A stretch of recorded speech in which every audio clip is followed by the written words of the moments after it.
Traders, welcome back to the next weekly analysis of gold, ज्यामध्ये आपण last वीकला पण जे ॲनालिसिस दिलं होतं ते ॲनालिसिस परफेक्ट वर्कआउट झालेलं आहे. या आठवड्यामध्ये पण काय होणार आहे आणि कोणत्या की लेवल्स तुम्हाला फाइंड आउट करून फक्त आणि फक्त त्या प्राईजलाच ट्रेड घ्यायचं आहे याबद्दल आपण गाईडन्स करणार आहोत. जर तुम्ही लास्ट वीकचा व्हिडिओ बघितला नसेल तर तो नक्कीच जाऊन बघा. त्यामधले की लेवल्स आणि की सपोर्ट झोन जो दिलेला होता तो गोल्डने ब्रेक केलेला नाही. त्यानंतरची जी मुवमेंट आहे ती आपण थर्सडे आणि फ्रायडेच्या व्हिडिओमध्ये टाकली होती. कशा पद्धतीने ती वर्कआउट झालेली याबद्दल नक्कीच चेकआउट करा आणि आपल्या व्हिडिओला जाऊन चेक करा. तसंच आजच्या ॲनालिसिसमध्ये आपण बघणार आहोत या आठवड्यामध्ये गोल्डमध्ये कुठले मुवमेंट होणार आहे. चला तर आपलं ॲनालिसिस स्टार्ट करूया. आपण स्टार्ट करत असतो वीकली ॲनालिसिसवरून. वीकली ॲनालिसिसमध्ये आपण बघणार आहोत की कुठले इम्पॉर्टंट की लेवल्स आहेत नेक्स्ट वीकसाठी. जसं मी काल तुम्हाला ऑलरेडी लास्ट वीकला पण मेन्शन केलं होतं की जो झोन आहे आपला इम्पॉर्टंट, तो की झोन हा झोन इम्पॉर्टंट आहे आपल्यासाठी, खूप इम्पॉर्टंट झोन आहे. आणि ॲज इट इज, कारण हा वीकली टाईम फ्रेमचा झोन आहे. फ्रेंड्स, कधीही ट्रेडिंग करताना जे मेजर हायर टाईम फ्रेमचे झोन्स असतात ते झोन लवकर मार्केट ब्रेक करत नाही. हा पॉईंट तुम्ही क्लिअरली मेन्शन करून ठेवा तुमच्या नोटबुकमध्ये की हायर टाईम फ्रेमचे झोन्स लवकर ब्रेक होत नाही. त्यामुळे तिथे आपल्याला जी ऑपॉर्च्युनिटी असते ती ऑपॉर्च्युनिटी जास्त वाढून जाते. नेक्स्ट आपण जर बघितलं तर डेली टाईम फ्रेममध्ये आता आपण बघूया जे आपण लेवल्स दिले होते ते लेवल्स सर्व मार्केटने काय केलेले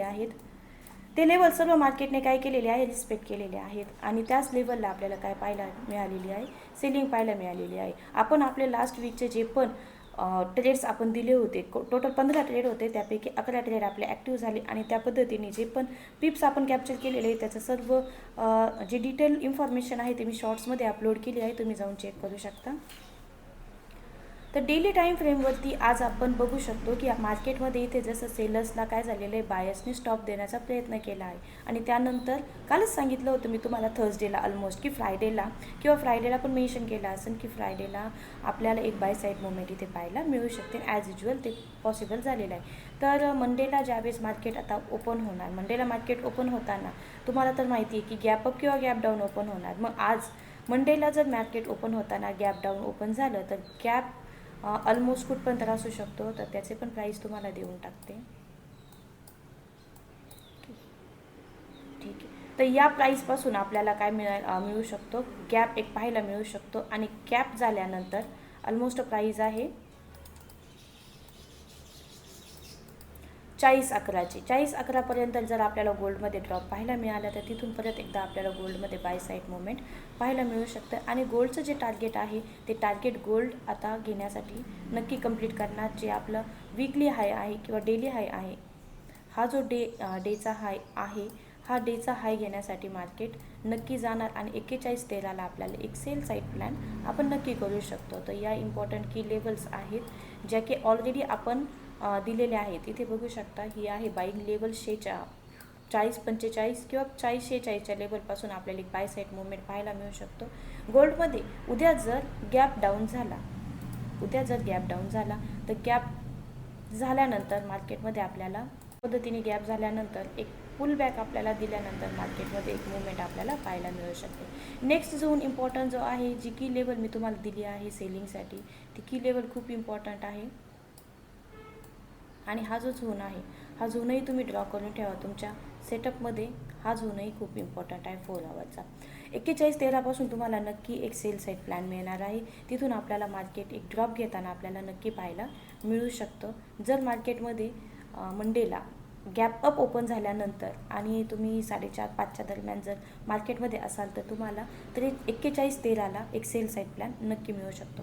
आणि जर कॅन्डल क्लोजिंग जर आहे डेची कॅन्डल अशा पद्धतीने वीक जनरेट करून जर खालच्या डाऊन साईडला जर मुवमेंट देत असेल तर आपल्याला एक सेल साईड आपण टार्गेट होल्ड करून एक टार्गेट अशा पद्धतीने घेऊ शकतो.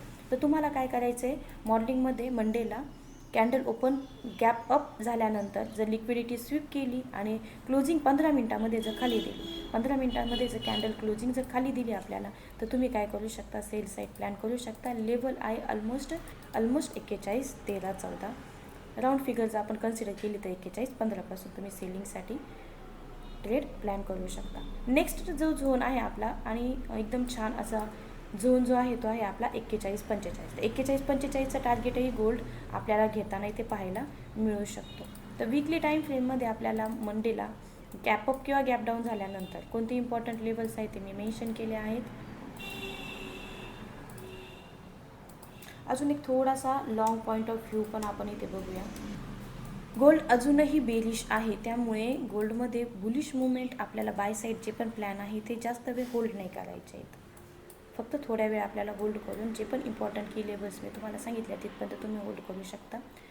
वीकली जर आपण बघितलं तर वीकली आपल्याला फर्स्ट टार्गेट आहे 4298. 4298चं फर्स्ट टार्गेट आहे. 4298चा झोन मार्केट कॅप्चर नक्की करू शकतं. म्हणजेच या नेक्स्ट वीकमध्ये आपल्याला जो नेक्स्ट झोन आहे तो इम्पॉर्टंट झोन आहे 4298 टू 4382. 4382 हे टार्गेट झोन असणार आहे आपले 4298 टू 4383. आणि लास्ट बॉटम झोन जो आहे ऑलरेडी मी तुम्हाला दिलेला आहे 4000पासून तर 3800ची जी लेवल दिलेली 3889ची जी लेवल दिलेली की लेवल आहे, इम्पॉर्टंट लेवल आहे. इथूनही जर मार्केटमध्ये सेलिंग प्रेशर आपल्याला पाहायला मिळाला तर मार्केटमध्ये अशा पद्धतीने आपल्याला मुवमेंट नक्की पाहायला मिळू शकते. तर हे सर्व की लेवल्स तुम्ही कन्सिडर करून ट्रेडिंग करा आणि रिस्क रिवॉर्ड लक्षात ठेवून ट्रेडिंग करा. आपल्या चॅनलला नक्कीच लाईक, शेअर आणि सबस्क्राईब करायला विसरू नका.